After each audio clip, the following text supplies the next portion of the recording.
Hello friends seniors juniors ভালে আছে নে ভালে থকাৰ কাৰণে ভালকে খাব লাগিব আৰু তাৰ কাৰণে মই এটা ধুনিয়া ৰেচিপি আজি লৈ আহিছো আপোনালোকলৈ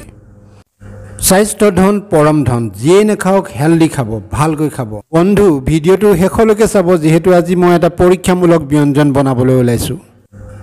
কামৰূপীয়া ৰঙালাও আৰু বৰপেটীয়া চন্দা মাছ এই দুটাৰ যুগল বন্দিছত 3 নম্বৰ আইটেম এটা আহিব তাৰানা সৃষ্টি কৰিবলৈ ভিডিওটো হেকলকে চাই যাব বেছি দীঘল ভিডিও কৰা নাই বাৰু মই কাটি কাটিয়ে দেখুৱাই আছো ইতিমধ্যে কেৰাহী গৰম হ'ল গৰম কেৰাহীত তেল দিলো পাঁচফোৰণ দিলো কেইটামান আৰু হেই সেউজিয়া এটা কাৰি পাত্তা মানে আমি যে কোন নৰসিংহ পাত দি দিছো তাতে পিয়াজটো এনেকৈ চপ কৰি কাটি তাতে পেলাই দিছো আগৰ পৰা জুগুটাই ৰখা নাই মই সব লাইভ কৰি আছো বন্ধু মই নহয় কোনো প্ৰফেশনাল কুক বা নহয় কোনো প্ৰফেশনাল ইউটিউবাৰ কিন্তু যিখিনিকে কৰো ৰেকৰ্ডিং কৰি থওঁ আৰু আপোনালোকলৈ আগবঢ়াই দিওঁ যাতে আপোনালোকে অলপ উপকৃত হ'ব পাৰে আৰু ৰন্ধন প্ৰকৰণত দেখিছো আজিকালি আমাৰ বন্ধুসকলে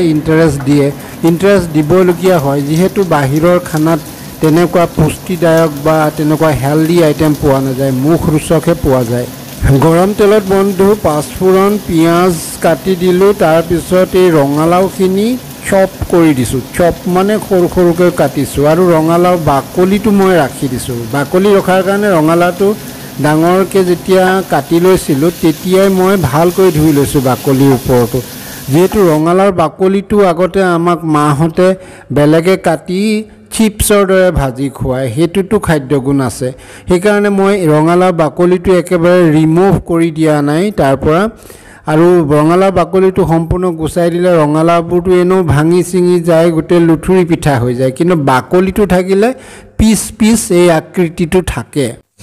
তাতে আপোনালোকে দেখি আছে নহয় মই নিমখ দিছো সোৱাদ অনুসৰি আৰু হালধিও দি দিছো হালধি ৰঙালাওত বৰ বেছি দিয়াৰ প্ৰয়োজন নাই তথাপিও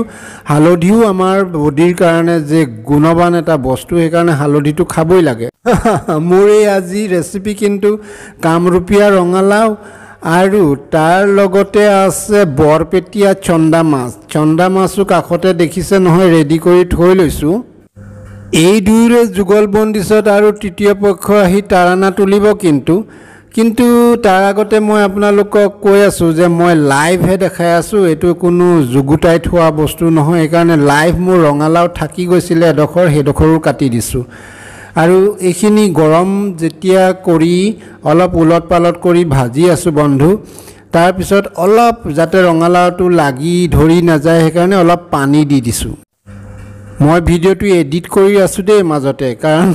লৰাই কৰি উলট পালট কৰি থকা ঢাকন দিয়া এইখিনি বস্তু দি থাকিলে আপোনালোক বৰ হৈ আৰু আপোনালোকে ৰঙালাওৰ কম্বিনেশনৰ সবজি আজি খাবলৈ নাপাবগে সেইকাৰণে মই কাটি দিছো আপোনালোকে ৰঙালাওটো ভাজি থাকিব ৰঙালাওটো যাতে সিজি যায় কিন্তু তাৰ আগতে বহুত বেছি পানী নিদিব অলপ লাগি ধৰা যেন দেখিলে অলপ লৰাই মেলি ঢাকন দি থব আৰু তেনেকৈ ৰঙালাওটো সিজালৈকে আপোনালোকে বাট চাব লাগিব তাৰ কাৰণে গেছৰ ফ্লেমটো মিডিয়াম কৰি থব নহলে বৰ পটককে লাগি যাব মই বাৰু নন ষ্টিক পেনতে বনাই আছো কিন্তু আজিকালি হেণ্ডুলিয়াম বা এনেকৈ এলুমিনিয়ামৰ কেৰাহীত বনালে কুকাৰত বনালে পটককে লাগি ধৰে নহয় বন্ধু আৰু এই ব্যঞ্জনত ৰগৰ তুলিবলৈ এটা কেঁচা জলকীয়া দি দিছো কেঁচা জলকীয়াটো মই ঘৰত অৱশ্যে মনে দিবলগীয়া হয় বেটাই দেখিলে হাহাকাৰ কৰে একেবাৰে জলকীয়া খাবই নিবিচাৰে কিন্তু জ্বলা নহলে সবজিটো তিমান টেষ্টটো নুঠে আৰু জিভাৰ পানী ওলালেহে পেটত হজম হ'ব নহয় জানো মই বনোৱা ব্যঞ্জনবোৰ মই পৰীক্ষাও কৰি থাকো ইটো হিটোৰ লগত কম্বিনেশন কৰিবলৈ আৰু একেবাৰে আমাৰ ঘৰুৱা টাইপৰ আমাৰ থলুৱা টাইপৰ বনাবলৈ চাও আৰু তেল মছলা একেবাৰে কম দিও মই নিজেও তেল মছলা ইমান খাই ভাল নাপাওঁ এতিয়া মছলাৰ নামত মই দিছো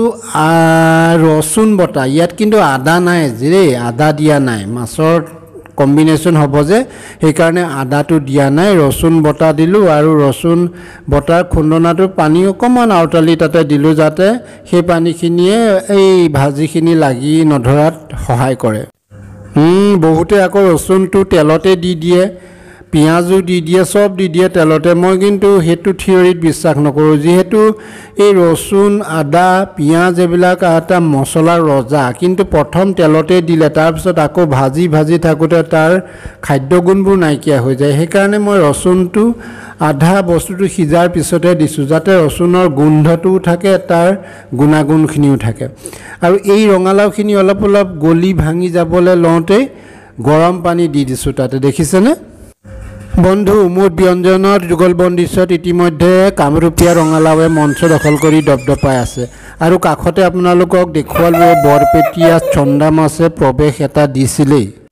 আপোনালোকে ভাবি আছে তৃতীয় পক্ষনো কোন তাৰণা তুলিবলৈ এইয়া তৃতীয় পক্ষ দেখিছেনে? তৃতীয় পক্ষ দাক্ষিণাত্যৰ তেতেলী পেকেটৰ পৰা 2 চিৰামান উলিয়াই মই বাতি এটাতে আধা ঘণ্টামানৰ আগত তিয়াই থৈছিলোঁ। তাৰপিছত সেই তেতেলীখিনি কোমল হলত অলপ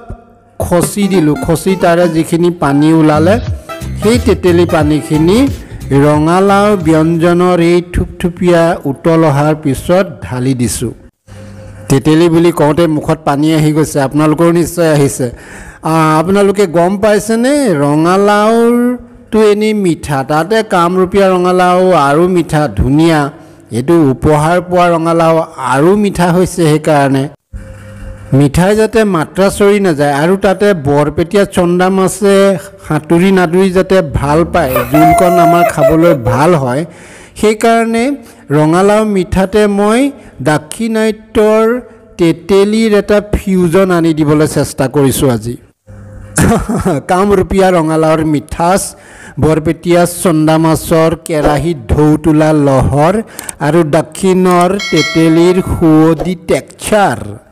কল্পনা কৰকচোন বন্ধু, কেনে এক তাৰানাৰ তৰংগ উঠিব আজি। আপুনি